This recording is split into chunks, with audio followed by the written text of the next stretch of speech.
আসসালামু আলাইকুম। আজকে বাংলাদেশ একজন প্রখ্যাত শিল্পীর সাথে আমার গান, সেই শিল্পী হলো আলেয়া নাম। তার সাথে আজকে মেরাজ তত্ত্ব এবং নবীর জীবনী, আমি নবীর জীবনী নিয়ে তার কাছে মেরাজ তত্ত্ব জিজ্ঞাসা করব। এই ক্যাসেটটি আপনারা মালিক তার কাছে থেকে সংগ্রহ করবেন।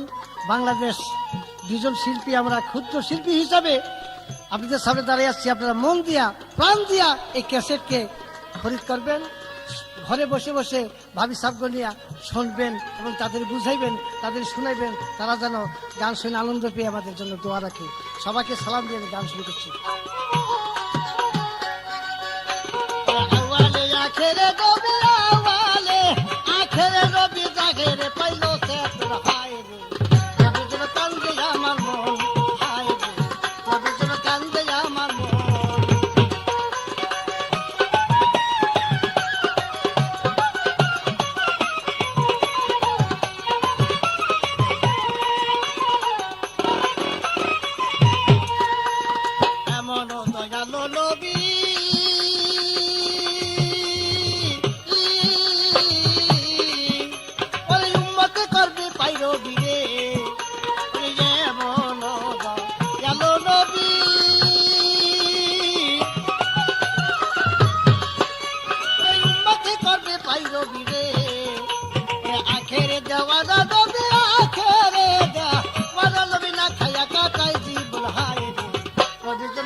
নবীজি স্বপ্নে দেখিল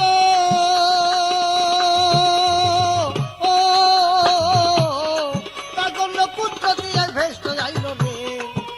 আমার নবীজি স্বপ্নে দেখিল পাগল পুত্র দিয়ে ভেস্ট যাইল রে।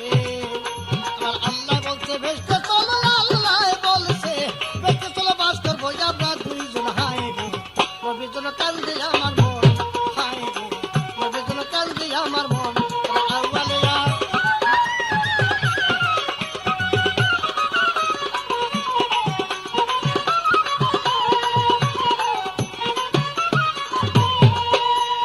ভেবে বলছে নবীর গো দিলে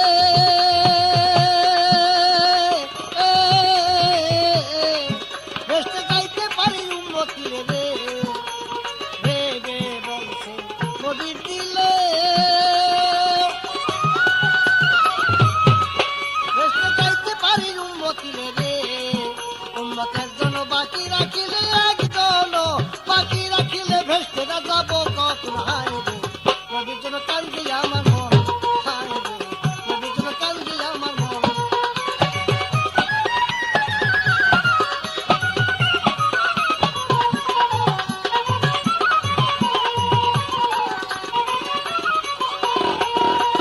খোদায় বলছে ধন্য গো নবী, দোস্ত পরীক্ষা করিলাম আমি রে। খোদায় বলছে ধন্য নবী, দোস্ত পরীক্ষা করিলাম আমি রে। নবী দলিল বলছে দয়াল নবী, দলিল বলছে দয়াল নবী পাইতাম তোমার দর্শন। হায় রে নবীর জন্য কান্দে আমার মন,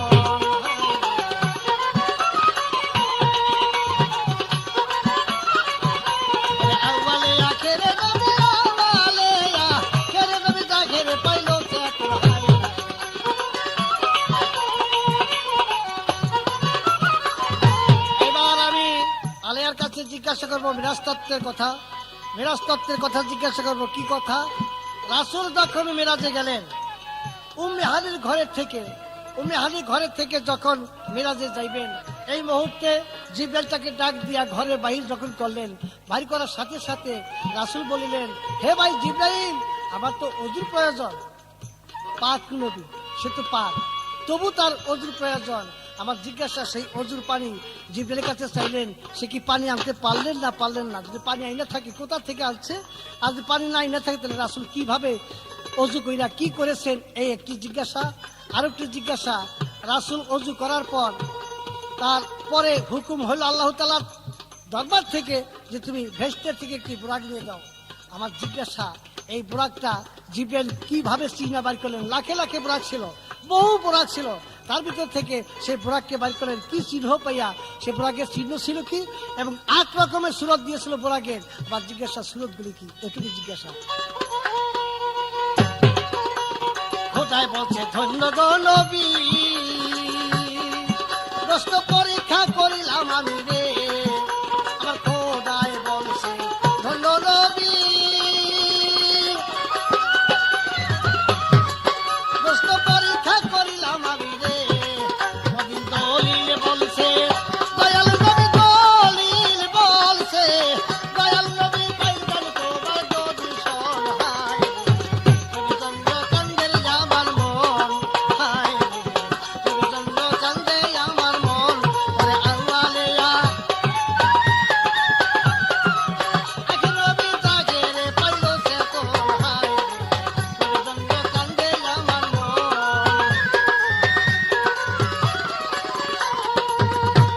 আরে এমন জানো নবী,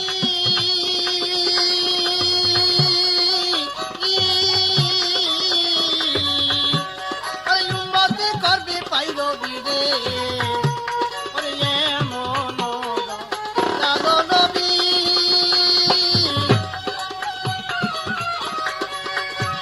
আরে উম্মতি করবি পাইরবি রে। আরে আখেরে যা ওরা নবী, আখেরে যা ওরা নবী না খায়া কাটাই জীবন। হায় নবী চন্দ্র কান্দে আমার মন, হায় নবী চন্দ্র কান্দে আমার মন। আরে আউয়ালিয়া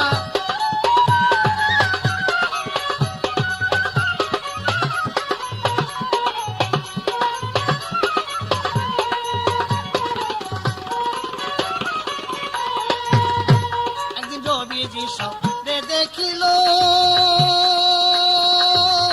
ও তার জন্য কুদরতি ভেস্ট যাইল রে। আমার নবীজি স্বপ্নে দেখিল,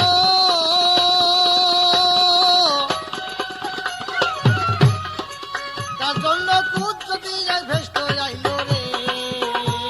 আমার আল্লাহ বলছে ভেস্টে চলো, আল্লাহ বলছে ভেস্টে চলো, বাস করবো যাও জাতি জন। হায় রে নবী চন্দ্র কান্দে আমার মন, হায় রে নবী চন্দ্র কান্দে আমার মন।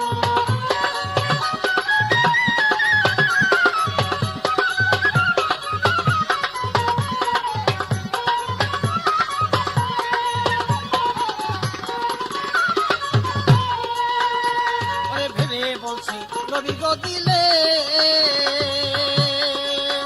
ভেস্টে যাইতে পারি উম্মত দিলে রে। ওরে ভেবে বলছি নবী গো দিলে ভেস্টে যাইতে পারি উম্মত নিলে রে। উম্মত একজন বাকি রাখিলে, একজন বাকি রাখিলে ভেস্টেরা যাব কখন। হায় রে নবী চন্দ্র কান্দে আমার মন, হায় রে।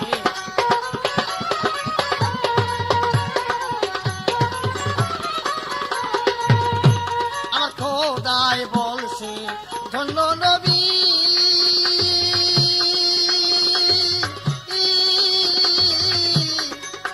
কষ্ট পরীক্ষা করিলাম আমি রে।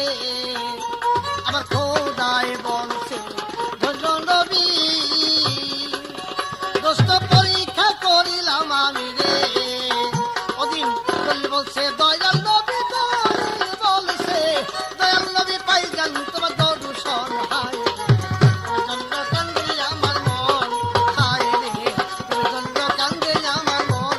আরে আউয়ালিয়া কেন নবী, আউয়ালিয়া কেন নবী জাগে রে পাইল সে তোর। হায় রে নবী চন্দ্র কান্দে আমার মন, হায় রে নবী চন্দ্র কান্দে আমার মন।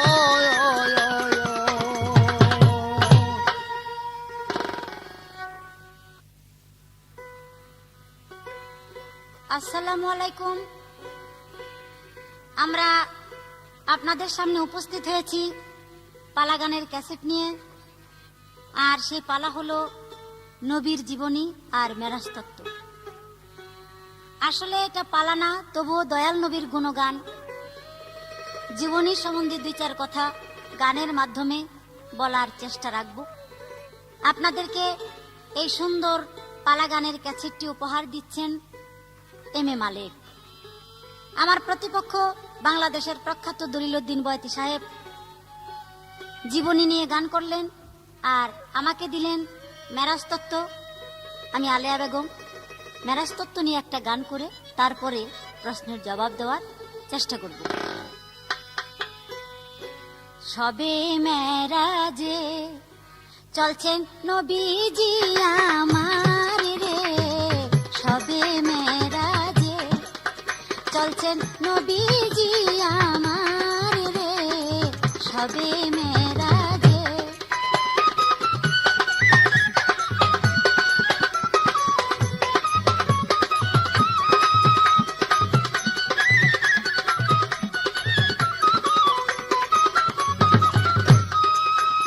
ওরে জিবরাইলে দাওয়াত লইয়া,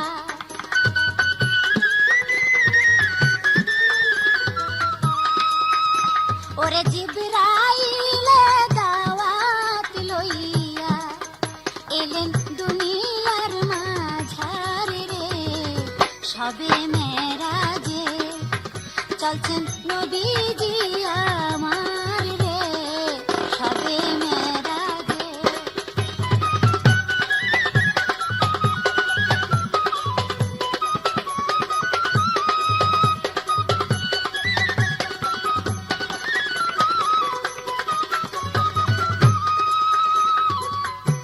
জিব্রাইল কয় নবীর তরে দাওয়াত দিছেন পরওয়ারে, ওরে ভাই রে ভাই।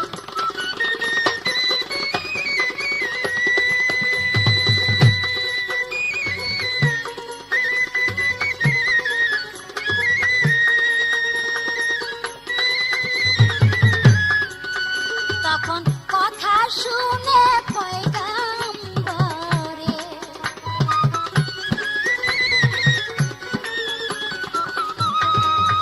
তখন কথা শুনে পয়গাম্বরে বলেন কান্দিয়া যার যার রে, সবে মেরাজে চলছেন নবীজি আমার রে, সবে মেরাজে।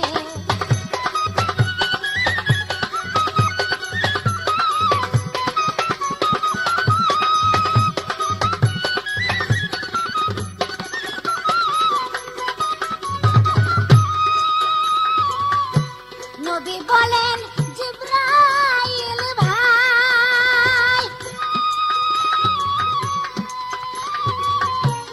আমি যদি মেরাজে যাই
মেরাজে চলছেন নবীজি আমার রে সবে মেরাজে।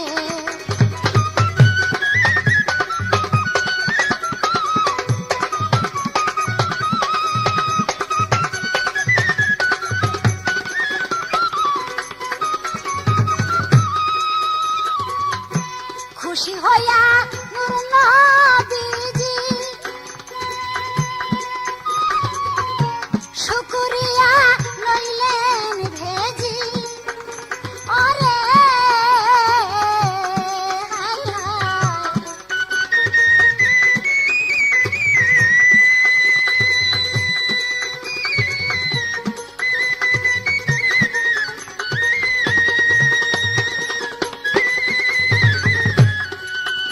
ওরে আলো বলে মেরাজ হতে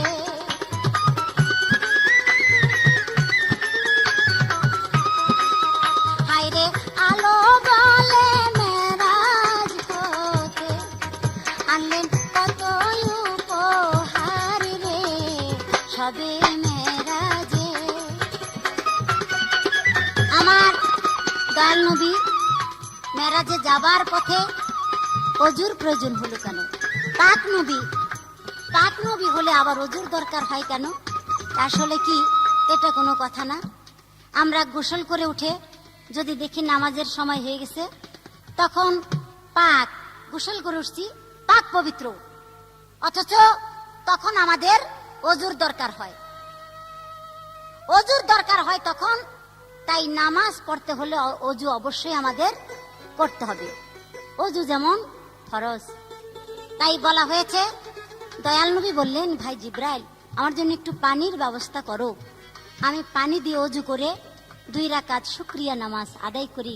মালিক আমার প্রতি কত বড় দয়াবান, রহমত দান করেছেন। খোদার জিব্রাইল রওনা হলেন পানির জন্য। আবে জমজম কূপের পাড়ে গিয়ে দেখলেন পানি নাই। নিচে এক রাস্তা, সে রাস্তা দিয়ে হাঁটতে হাঁটতে ডান পাশে রাস্তা, সেই রাস্তায় যাইতে যাইতে একটা মসজিদের দরজা বন্ধ, দরজার গায়ে লেখা কালেমায়ে তৈয়্যিবা লা ইলাহা ইল্লাল্লাহু মুহাম্মাদুর রাসূলুল্লাহ। যখন নাকি কালেমা পড়লেন, পড়ার সাথে সাথে দরজা খুলে গেল। দেখলেন একটা খাটের উপরে এক ব্যক্তি চিতভাবে শোয়া, গায়ে চাদর, মুখমণ্ডল ঢাকা, বাম হাতের কনিষ্ঠ আঙ্গুল অনেক দূরে, সেখান থেকে এক ফোঁটা রক্ত ঝরে যায়, আর সেই রক্ত হতে পানির নহর হইয়া পৃথিবীর বুকে চলে আসে। জিব্রাইল ভাবলেন, যার ভিতর হইতে পানির উৎপত্তি সৃষ্টি সে কোন ব্যক্তি? খোদার জিব্রাইল যখন মুখের কাপড় তুললেন, তোলার সাথে সাথে সে অবাক হইয়া রইলেন আর বললেন, কার পানির কার দরকার? কারণ জিব্রাইল সেদিন দেখেছিলেন চিৎভাবে ওই মসজিদে শোয়া আখিরি পয়গম্বর হযরত মুহাম্মদ মুস্তাফা সাল্লাল্লাহু আলাইহি সাল্লাম। তাই দেখে খোদার জিব্রাইল পাখা ঝাড়া দিয়ে চলে আসলেন মদিনায়। আয়েশা দেখলেন দয়াল নবী নামাজ পড়ে প্রস্তুত হয়ে গেছেন। জান্নাত থেকে বোরাক নিয়ে আসলেন। সেই বোরাকের গায়ে ছিল 8টি চিহ্ন। বাঘের মতো ছিল সিনা, যেহেতু হযরত আলী পাক পাঞ্জাতনের একজন।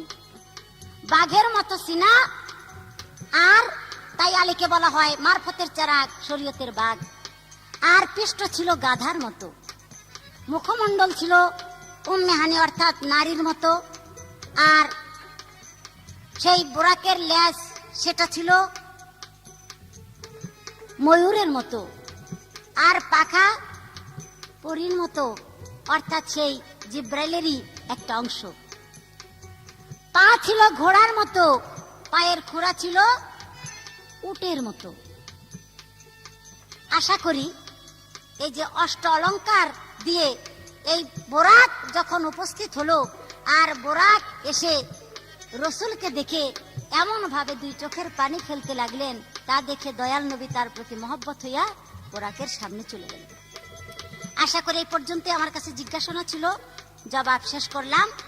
এখন আপনার কাছে আমার জিজ্ঞাসার দরকার, আপনি জবাব দিবেন।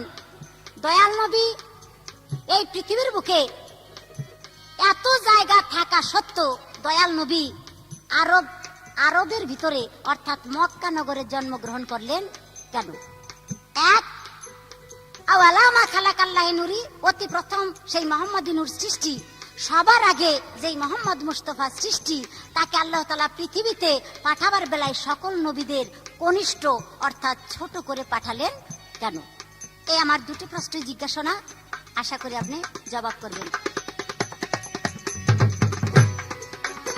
ওরে জিবরাইলে দাওয়াত লইয়া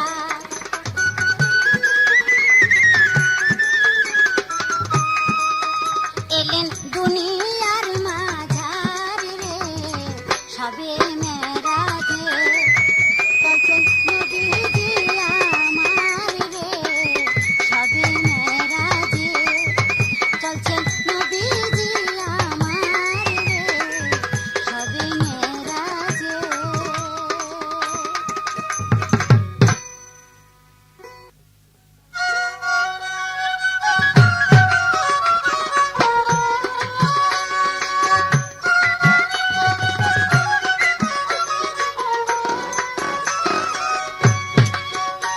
তৃতীয় কৃপা বিন্দু করুণার সিন্ধু,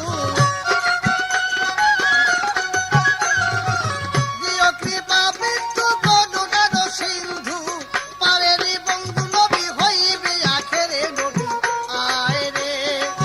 আয় রে নবী আমার কণ্ঠপুরে নবী, আয় রে।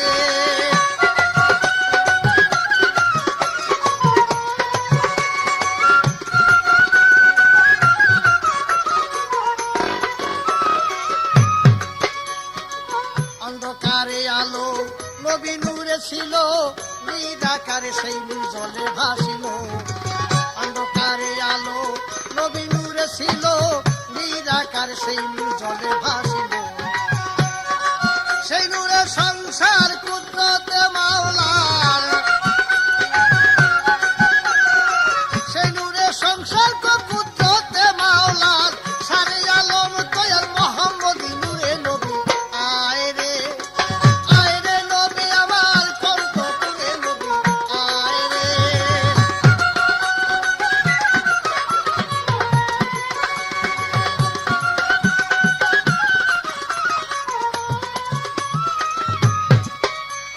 শেষে মাওলা নিরঞ্জন আপনার খাদ্যবান, পুরাণ বকশিস করিলেন তারে।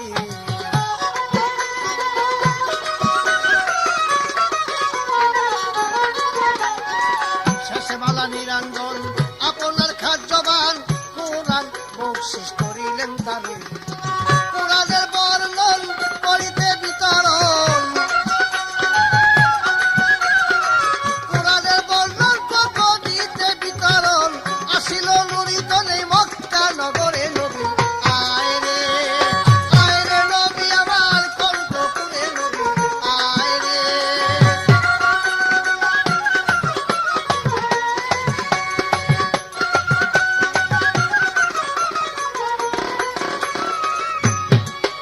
নবীর সাথে কোরআন খানি, ললাটে নুরানি, শাহাদতের বাড়িটা ঠোঁটের উপরে।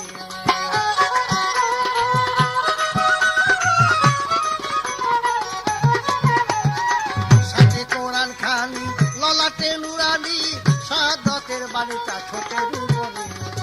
হয়ে যাবে রসাতল ভণ্ড বেদিনী দল, হয়ে যাবে রসাতল ভণ্ড বেদিনী দল, খালিকা চঞ্চল হইবে আখেরে নবী। আয় রে নবী আমার কণ্ঠপুরে নবী, আয় রে।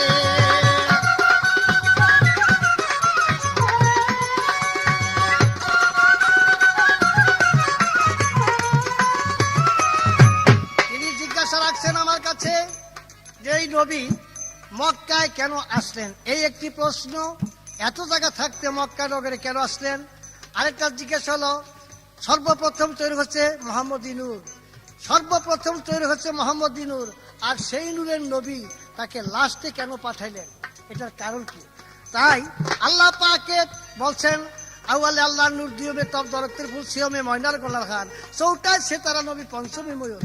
এই রাসূল আগেও ছিল, পরে থাকবে। তার কারণ যেমন আউয়ালের নবী জাহেরের নবী, বাতুনের নবী, আখিরের নবী, চাইরো যুগের নবী। বাধ্য হইয়া অন্যান্য নবীরা মাত্র এক জায়গারই নবী, এক ভাবেরই নবী, পৃথিবীরই নবী। আর আমার এই রাসূল হলো চাইরো যুগের নবী। আউয়ালের নবী, জাহিরের নবী, বাতুনের নবী, আখিরের নবী, চাইরো দিকের নবী। এবং এই রাসূল মারা গেছে, আবার এই রাসূল মরে নাই। এই রাসূল মরে নাই, হায়াতুল সালিম, চাইরো যুগের অমর। বাধ্য হইয়া আল্লাহ পাক পৃথিবীতে যত মানুষকে তৈরি করেছে, প্রথম থেকে লাস্ট পর্যন্ত আখিরি জমানার নবী, প্রথম থেকে লাস্ট পর্যন্ত আসার এই কারণ রয়ে গেছে, এর মধ্যে যত নবী থাকবে তারা কেউ উম্মতি দাবি করতে পারবে না রাসূল আমার আখিরি জমানার নবী, উনি শেষ পয়গাম্বর হইয়া সবাইকে উনি উম্মতের মধ্যে মোহাম্মদের ভিতরে গণ্য করিয়া তিনি ভেস্তে পৌঁছতে চেষ্টা করবেন। এছাড়া অন্য কোনো রাসূল পারবেন না, অন্য কোনো নবী পারবেন না। এই জন্য আউয়ালের নবী, জাহিরের নবী, বাতিনের নবী, আখিরের নবী, শেষ পয়গাম্বর। মক্কাতে কেন দিয়েছেন তাকে পাঠাইলেন, অন্যান্য জায়গায় পাঠাইয়া মক্কার পাঠানোর কারণ হয়ে গেছে এই পৃথিবীর নাবি হলো মক্কা। রাসূলকে গাছে চায়, মাছে চায়, পানিতে চায়, আকাশে চায়, বাতাসে চায়, সব জায়গায় রাসূলকে চায়। তাই আল্লাহ পাক চিন্তা করলেন যে পৃথিবীর নাবি যখন মক্কা, আমি মক্কাতে পাঠিয়ে দিব। এই মক্কায় পাঠালে সর্বদিকে রাসূলকে পাবেন, সব দিকে রাসূলকে পাবেন।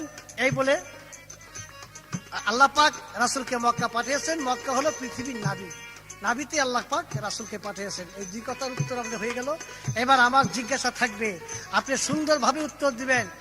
মেরাজের থেকে আমি জিজ্ঞাসা করব, রাসূল যখন বুরাকে সোয়ার হইয়া উনি আস্তে আস্তে যখন রাস্তা দিকে কতদূর গেলেন, জিবরাইল বলছেন যে আমি এখন মক্কা চললাম। তাই রাসূল বলছে, ভাই মক্কা যাইবার আগে আমাকে এই জায়গায় একটু রাখেন, এখানে আমার একটু কাজ আছে।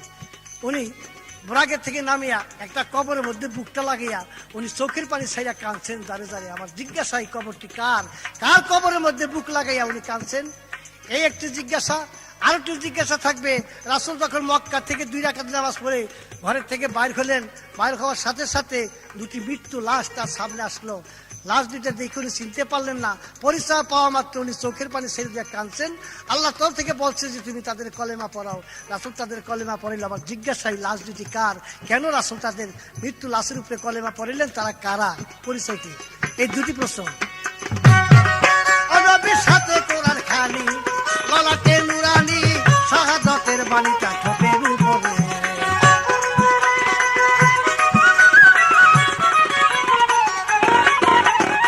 সাথে কোরআন খানি, ললাটে নুরানি, শাহাদাতের বাণীটা ঠোঁটের উপরে। কোরআনের বর্ণন করিতে বিতরণ,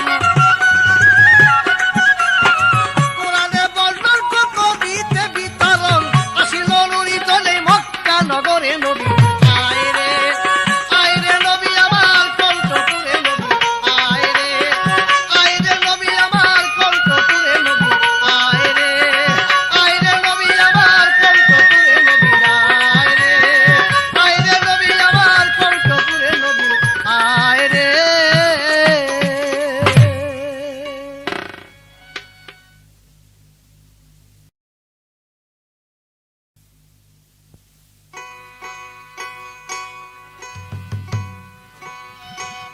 আরে এক রাত্রে যাই 27 বছর, এক রাত্রে যাই 27 বছর, দেখে এলেন গোপনে। মেরাজে যাই গো নবী, ভেদ জানে না সব জনে। মেরাজে যাই গো নবী, ভেদ জানে না সব জনে।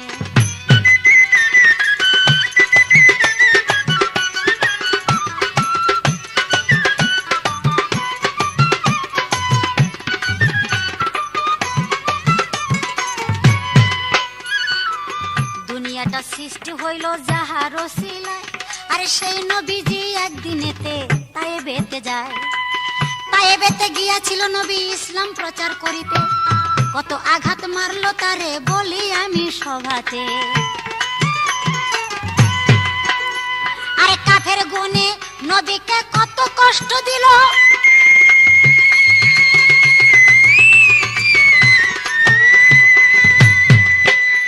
আরে মাথা ফেটে রক্ত ঝরে পায়েতে পড়িল, মাথা হতে রক্ত ঝরে পায়ের মধ্যে যায়, জুতার সাথে পায়ের সাথে আটা বেঁধে যায়। দয়াল নবী কান্দে আমার কান্দে যারে যারে, নামাজেরই সময় হইল বলছি ধীরে ধীরে। দয়াল নবী কান্দে তখন আল্লাহর দরগায়, নামাজেরই সময়, আল্লাহ হলো এই সময়। আমি কেমন করে নামাজ পড়ি, কেমন করে নামাজ পড়ি, আমি পড়ব নামাজ কেমনে, মেরাজে যাই গো নবী, ভেদ জানে না সব জনে।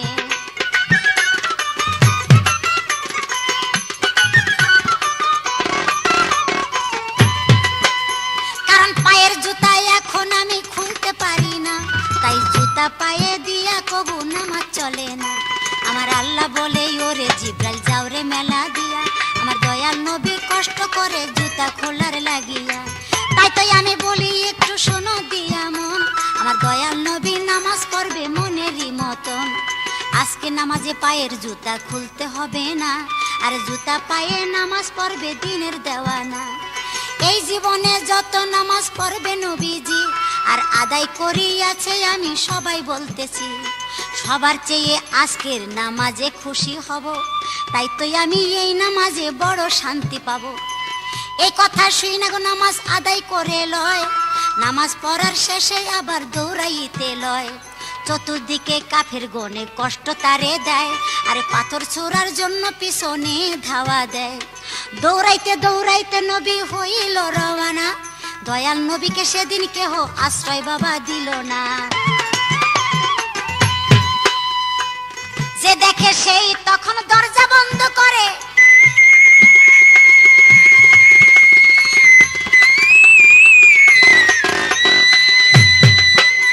আর কেউ সেদিন আশ্রয় দিল না নবীজিরে।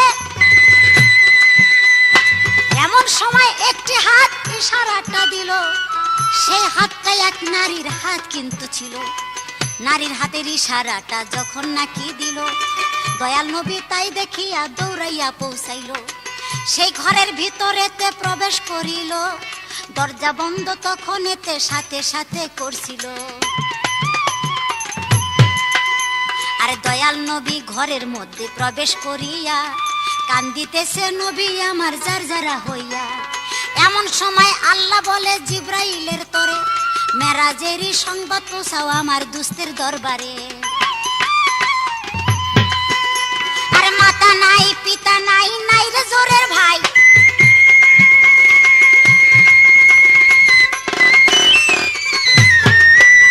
আমার দুস্থ থেকে যে সান্ত্বনা দিবে এমন বান্ধব নাই।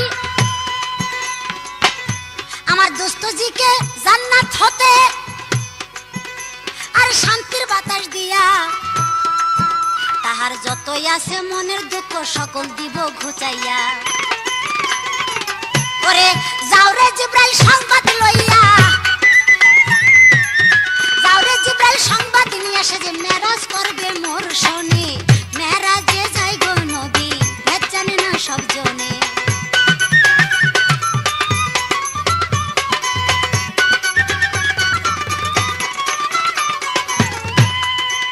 বোরাকেতে সওয়ার হইয়া মক্কা যাবে এমন সময় একটা কবর দেখিল, তাই দেখিয়া নবী আমার কান্দিয়া উঠিল। এই যে জিজ্ঞাসা তার জবাব দিতে হবে। এমন এক কবর, যেই কবরের সামনে রসুল যাইয়া দয়াল নবীর বুক কবরের মাটিতে মিশাইয়া কাঁদতেছিলেন, সেই কবর কার? সেই কবর ছিল বিবি খাদিজাতুল কুবরার। বিবি খাদিজাতুল কুবরা ইসলাম প্রচার করার জন্য কালেমায়ে তৈয়্যিব লা ইলাহা ইল্লাল্লাহু মুহাম্মাদুর রাসূল, এই যে নাইকা উপাস্য এক আল্লাহ ব্যতীত হযরত মুহাম্মদ মুস্তাফা সাল্লাল্লাহু আলাইহি সাল্লাম আল্লাহর প্রেরিত রসূল, এই দয়াল নবীকে রসূল বলে স্বীকৃতি অতি প্রথম যে দিয়েছে, আর যার স্বীকৃতি পেয়ে দয়াল নবীর হৃদয়টা ভরে গিয়েছে, সে অন্য কেউ না, সে ছিল দয়াল নবীর সহধর্মিনী স্ত্রী বিবি খাদিজাতুল কুবরা। দয়াল নবীর বয়স 25 আর বিবি খাদিজার বয়স 40। এই 40 বছর বয়সের বিধবাকে দয়াল নবী বিবাহ করে তার জীবনে যেই সুখ যেই শান্তি পেয়েছিলেন, রসুলের জীবনে আর এই শান্তি কারো দ্বারা পান নাই। তাই দয়াল নবী সেই খাদিজার কবরে গিয়ে বুক সেই কবরের মাটিতে মিশাইয়া বলেছিল, হে খাদিজা, আজ আমি আল্লাহর দরবারে যাচ্ছি, আল্লাহর সদনে যাচ্ছি। আজ এই শুভ সংবাদ তুমি যদি পাইতা, তুমি যদি শুনতা, তাহলে তোমার মতো এত শান্তি, এত খুশি আর কেউ হতো না। তাই তুমি আজ সুখের দিনে আমার পাশে নাই। বিবি খাদিজার কবরের মধ্যে পড়ে এমন ভাবে রসুল কাঁদতে লাগলেন। আল্লাহ বললেন, জিব্রাইল আমার দুস্তেকে নিয়ে আসো, বিবি খাদিজার কবর আমি হেফাজত করব। দয়াল নবী রওয়ানা দিলেন। এবার ধীরে ধীরে যায়, হঠাৎ দুটি লাশের সাক্ষাৎ পাইল নবী মুস্তাফায়। দুটি লাশ আসলো নবীর সামনে, যখন পাইল পরিচয়, আরে কানতে লইল দয়াল নবী, দিচ্ছি তার বিষয়। ভাই জিব্রাইল, ওই যে এক নারী আর এক পুরুষ, তারা কারা? জিব্রাইল বললেন যে ওই যে মেয়েটা, সে হলো আপনার আম্মা আমিনা বিবি, আর ওই পুরুষটি সে হলো আপনার আব্বা। বলে তারা দুইজন মনে হয় দুজকের আগুনের মধ্যে কষ্ট করতেছে, আমার বড় কষ্ট হয়। রাসূল বললেন, হে পাক পরওয়ারদিগার, আমার আব্বা আম্মা যদি হয়, আমাকে আপনি কত সম্মান দান করেছেন, আমার মা বাবা কেন অত কষ্ট পায়? আল্লাহ সেদিন জিব্রাইলের মাধ্যমে বলেছিল যে, হে দোস্ত, আপনি যদি আজ চান আপনার মা বাবাকে আমি জান্নাতে পৌঁছে দিব, তবে আপনি আখিরাতে উম্মতের সুপারিশ করতে পারবেন না। বলেন, আপনি কি উম্মত চান না আপনার মা বাবা চান? রসুল তখন কাঁদতে কাঁদতে জারজারা হইয়া বললেন, হে পাক পরওয়ারদিগার, আমি আমার মা বাবা চাই না, আমি চাই আমার উম্মত, ইয়া উম্মতি ইয়া উম্মতি, কারণ উম্মতি মুহাম্মদীর জন্যই আমি পৃথিবীর বুকে এসেছি। যখন উম্মতের মহব্বতে মা বাবার মহব্বত ত্যাগ করে দিলেন, আল্লাহ বললেন, হে আমার পিয়ারা হাবিব, তোমার হৃদয়ে এত মহব্বত উম্মতের জন্য, তাই আমি তোমার এই ত্যাগের বিনিময় আজ কিছু দিতে চাই। তুমি যেমনি প্রকারে উম্মতের মহব্বতে মা বাবার সুখকে ত্যাগ করলা, আজ আমি তোমার মা বাবাকে নাজাত করলাম, অর্থাৎ হাসরের মাঠে আখিরাতে উম্মতে মুহাম্মদীর অন্তর্ভুক্ত করে তোমার মা বাবাকে জান্নাতে প্রবেশ করাবো। সাথে সাথে মা বাবার দেহে প্রাণ আসলো এবং কালেমা পাঠ করলো। আশা করি দুটি কথা জিজ্ঞাসা ছিল, আমি এইবার আপনার কাছে জিজ্ঞাসা করি, আপনি জবাব করবেন। দয়াল নবীর জীবনে এমন একটি ঘটনা ঘটেছিল, সেই ঘটনাটি ঘটেছিল একটা হারকে, গলার হারকে কেন্দ্র করে। এক মহিলা রসুলকে যখন একটা গলার হার উপহার দিলেন, দয়াল নবী সেই হার পেয়ে এমন ভাবে কান্না আরম্ভ করলেন। কাঁদতে কাঁদতে সেই মহিলাকে বলল, তোমার হার তুমি নাও, এই হার আমার ঘরে শোভা পায় না। আপনি বলবেন, দয়াল নবীকে ওই মহিলা হার উপহার দিলেন কেন, এবং সে হার দেখে রসুল কষ্ট পেলেন কেন? এই আমার জিজ্ঞাসা না। আর একটা কথা জানার দরকার, সেই কথাটি থাকবে, আমার দয়াল নবী একবার রাস্তা দিয়ে যান, রাস্তা দিয়ে যাবার পথে হঠাৎ এক কবরের পাশে দাঁড়াইয়া আহ উ শব্দ করতে লাগলেন। তখন এক ব্যক্তি বলল, আপনি আহ উ শব্দ করেন কেন? রসুল বললেন, এই কবরের ভিতরে যে নাকি শুয়ে আছে তার বড় কষ্ট। এই কথা শুনে ওই ব্যক্তি খুব হাসতে লাগলেন। রসুল বললেন, তোমার হাসার কি কারণ? ওই ব্যক্তি বলল যে এই কারণ। আমার জানার দরকার, সেই কবরের মধ্যে কে শোয়া ছিল? সেই কবরবাসী রাজা ভয় দয়াল নবী তার টের পাইয়া সেই দুঃখ অনুভব করে, আর পাশের এক ব্যক্তি এই দুঃখের সংবাদে হাসতেছে। সেদিন দয়াল নবী তাকে কি দিয়া সান্ত্বনা দিয়েছে, কি উপহার উপদেশ দিয়েছে, এই আমার জিজ্ঞাসা। আর এক রাত্রে যায় 27 বছর, এক রাত্রে যায় 27 বছর, দেখে এলো গোপনে, মেরাজে যায় গো নবী, ভেদ জানে না সব জনে, মেরাজে যায় গো নবী, ভেদ জানে না সব জনে, মেরাজে যায় গো নবী, ভেদ জানে না সব জনে।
মহিলা একটি হার দিয়েছিলেন, সেই হার রাসূল ব্যবহার না করে যার হার তাকে ফেরত দিলেন।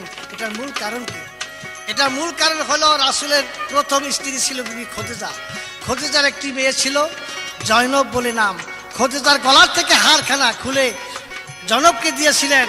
তাই মা যখন মারা যান, সেই জয়নব সে হারকে রাসূলকে ফেরত দিয়েছিলেন। রাসূল সে হার সম্বন্ধে জানতে পারলেন যে এই হার বিবি খদিজার হার। তাই সেই মেয়ের গলার হার উনি নিজে খদিজার হার মনে করে ওই হার নিজে ব্যবহার না করে যার গলায় ছিল তার গলায় রাসূল পরিয়ে দিচ্ছেন। তার অর্থ এটা খদিজার চিহ্ন, তার মেয়ের কাছেই থাকবে, যার হাত তার কাছেই থাকবে। রাসূল সেটা ব্যবহার করলেন না। আরেকটা জিজ্ঞাসা করছেন, একটি মেয়ে একটি কবরের কাছে কাঁদতেছে, রাসূল সেখানে দেখা তার কাছে জিজ্ঞাসা করলেন, সেই কবরের আযাবের খবর জানতে পারলেন। ওই ছেলেটা মাকে খুব কষ্ট দিয়েছিলেন, তাই সেই কষ্টের বিনিময়ে তার কবরের মধ্যে আযাব হতে শুরু করলো। রাসূল তার ওই ব্যাপারটা জানতে পারা সে মাকে সান্ত্বনা দিলেন যে তুমি ছেলেকে মাফ করে দাও, তোমার ছেলে কবরে খুব কষ্ট পেতেছে, তাকে আজাদ করে দাও। মা জননী সে রাসূলের কথার উপর বিশ্বাস করে তাকে মাফ করে দিলেন। তাই কবরের আযাব আল্লাহ পাক মাফ করছেন।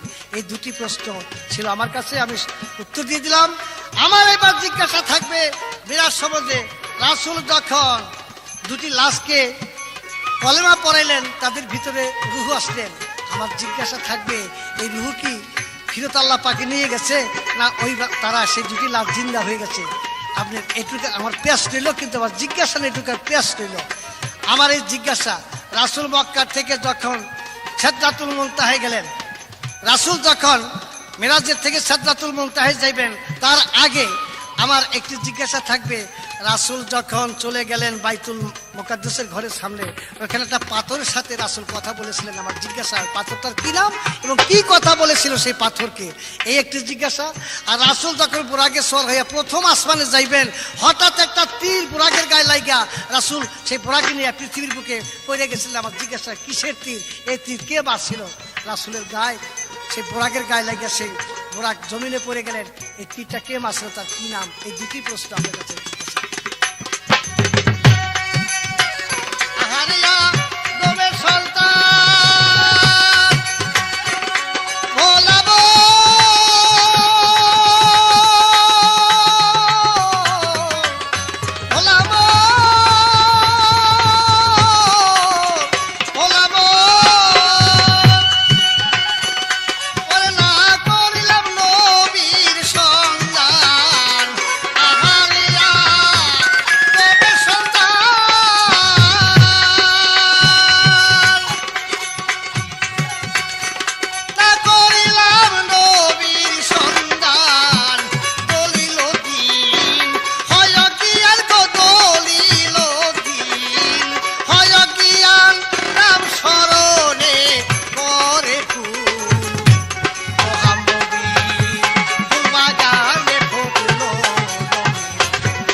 বয়াতি সাহেব সুন্দর গানের মাধ্যমে সুন্দর জবাব করে আমার নিকটে প্রশ্ন রাখলেন। তবে একটা প্রশ্ন খুবই ভালো, আর একটা প্রশ্ন, ওটা কি? বাবা আব্দুল্লাহ, মা আমেনা ক্ষণিকের জন্য কালেমা পড়াবার জন্য তাদের ভিতরে মানবাত্মা দিয়েছিলেন। আমাকে প্রশ্ন করেন যে এই রুহু যে আত্মা দেওয়া হলো, সে আত্মাকে আল্লাহ আবার ফিরে নিয়ে গেল না তাগো মধ্যেই রইল? এই প্রশ্নটা কেমন হইল? এটা আপনি কি জিজ্ঞাসা করলেন? মেরাজ তত্ত্বে প্রশ্নটা আরো ছিল ভাই। আপনি তো আরো প্রশ্ন জানেন নাকি সব গোলায় খেয়ে ফেলাইছেন আল্লাহই জানে।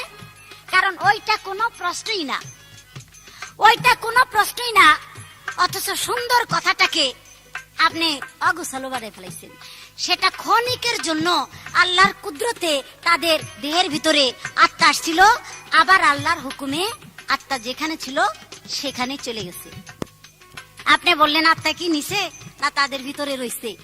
মানুষ যখন মরে যায়, মরার পরে তো আর কোনো কর্ম থাকে না, বিধায় তাদের মরা দেহে আর আত্মারও কোনো প্রয়োজন পড়ে না। এটাই কথা। তাই আমি বলবো, আমার নিকটে আরেকটা কথা জিজ্ঞাসা করেছেন, সেটা জবাব দিতে হবে। জবাবটা আমি করব গানের মাধ্যমে। একটু গান করে দিন। আমার বাড়ি আসবেন দুস্তে, আমার বাড়ি আসবেন দুস্তে, হইয়া মেহমান, হাইরে হইয়া মেহমান। যাও ফেরেশতা ফুলে ফুলে সাজাও আসমান, যাও ফেরেশতা ফুলে ফুলে সাজাও আসমান।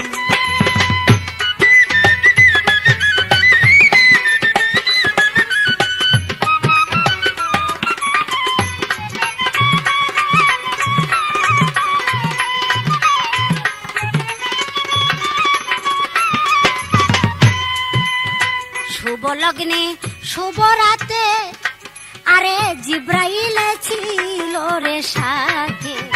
শুভ লগ্নে জিব্রাইল ছিল রে সাথে, চললেন নবী মেরাজেতে, চললেন নবী মেরাজেতে। খুশি সুবহান হইলেন, খুশি সুবহান। যাও ফেরেশতা ফুলে ফুলে সাজাও আসমান, যাও ফেরেশতা ফুলে ফুলে সাজাও আসমান।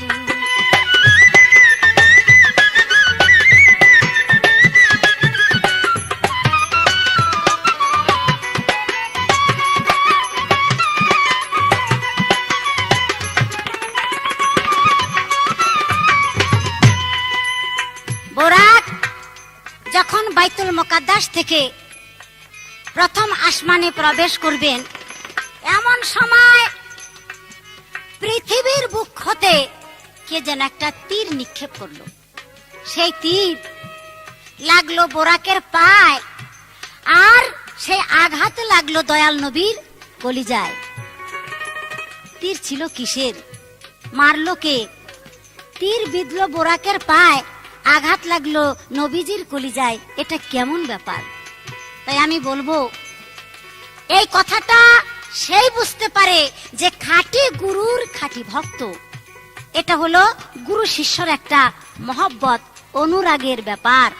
সেটা কেমন? ইয়ামেনা বাড়ি নাম ছিল তার ওয়াশকুরুরি, রসুলের নামে ছিল সে দেওয়ানা।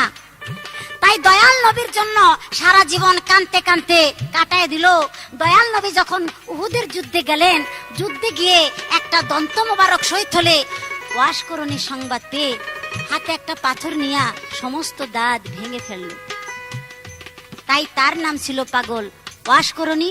সে ছিল রসুলের আশেকান, সারা জীবন রসুল রসুল মোহাম্মদ মোহাম্মদ বলে কাঁদতো। আর দয়াল নবী মদিনার থেকে ইয়ামেনের দিকে মুখ করে বুকের কাপড় উঠাইয়া শীতল বাতাস বুকে লাগতো। আর দয়াল নবী কত শান্তি এই কথা বলতেন। বিবি আয়েশা সিদ্দিকা রসুলকে বলতেন, ইয়া রসুলুল্লাহ, ওই দিকে কি কেউ কাউকে দেখি না, তারপরও আপনি শান্তি পাইতেছেন মনে হয়। রসুল বলতেন, হে আয়েশা, ইয়ামেন থেকে, করুণ শহর থেকে আমার এক বান্ধব যখন বলে দীর্ঘশ্বাস ফেলে, আর সে যখন এদিকে ঘুরে আমার মহব্বতের বুকটাকে উন্মোচন করে তার বুকের ফায়েস, তার শ্বাস প্রশ্বাস আমার হৃদয়ে এমন ভাবে লাগে, আমার অন্তর শীতল হয়ে যায়। সে আমার মহব্বতের ওয়াশ করণীর বুকের বাতাস। তাই দয়াল নবী যেদিন সেই মেরাজে রওনা দিলেন, আসমানে উঠবেন, এমন সময় ওয়াশকরণী এশক ভাবে বলেছিল, হে আমার বান্ধব, তুমি আমাকে পৃথিবীর বুকে একা রেখে কোথায় চলছো? পরম বন্ধুর সান্নিধ্যে গিয়ে সেই বন্ধুর দর্শন পেয়ে তুমি আমার মতো কাঙ্গালকে ভুলে যাইবা? তাই যাবার আগে আরেকটি বার আমার কথা যেন তোমার স্মরণ হয়, সেই জন্য আমি তীর নিক্ষেপ করব। সেই তীর ছিল এশকের তীর, তীর ছিল এশকের তীর। সেই তীর যখন লাগলো গিয়া বোরাকের পায়, আর সেই তীরের আঘাত রসুলের কলিজায় লাগলো। বোরাক আবার পৃথিবীতে আসে। যখন আসে তখন দয়াল নবী বলেন, হে পাক পরওয়ারদিগার, আমার ওয়াশকরণীর মহব্বতের টান এতই কঠিন, এতই গভীর, তাকে ছেড়ে আমি যাই কিভাবে? তখন জিব্রাইলের মাধ্যমে আল্লাহ বললেন, হে আমার মহব্বত, হে আমার পেয়ারা হাবিব, আপনি চলে আসেন আমার নিকটে। আপনি যার জন্য এত পেরেশান, আমি তারকেও আমার নিকটে জমা রেখেছি, আপনি চলে আসুন। তাই আমি বলবো, গুরু শিষ্যর যদি মহব্বত থাকে, তাহলে ভক্তে যদি তার ভক্তি ভাবে মুর্শিদকে ডাকতে পারে, সেই ডাক অবশ্যই মুর্শিদের অন্তরে পৌঁছায়। যেমনি ভাবে ওয়াশকরণীর মহব্বত পৌঁছেছিল দয়াল নবীর অন্তরে। আমার বাড়ি আসবেন দুস্তে, আমার বাড়ি আসবেন দুস্তে, হইয়া মেহমান, হাইরে হইয়া মেহমান। যাও ফেরেশতা ফুলে ফুলে সাজাও আসমান, যাও ফেরেশতা ফুলে ফুলে সাজাও আসমান।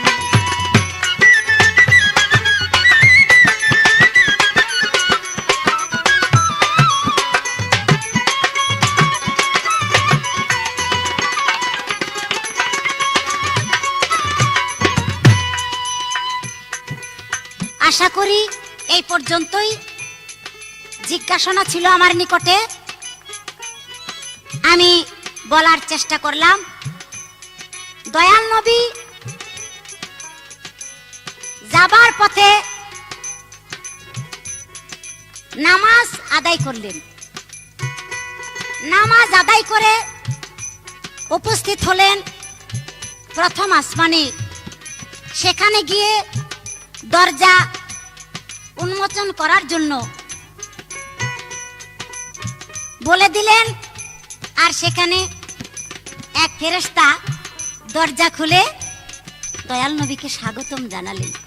তাই মেরাজ তত্ত্ব বলতে গেলে, সেই কাহিনী বলতে গেলে অনেক সময়ের দরকার, যার ফলে এত অল্প সময়ের ভিতরে সমস্ত কাহিনী, সমস্ত ঘটনা বলা সম্ভব নয়। এই সামান্য একটি ক্যাসেটের মাধ্যমে যতটুক সম্ভব বলার চেষ্টা করলাম। ভুল ত্রুটি আপনারা আমাদেরকে ক্ষমা করবেন। আমি আলেয়া বেগম, আমার সাথে দলিল উদ্দিন বয়াতি সাহেব পালা করলেন, আর আমাদের এই গানের ক্যাসেট আপনাদেরকে উপহার দিলেন এম.এ. মালেক। আশা করি নবী তত্ত্ব, নবীর জীবনী, নবীর মেরাজ তত্ত্ব গান শুনে আপনাদের হৃদয়ে যদি একটু ভালো লাগে, তাহলে তাতে আমরা ধন্য হব।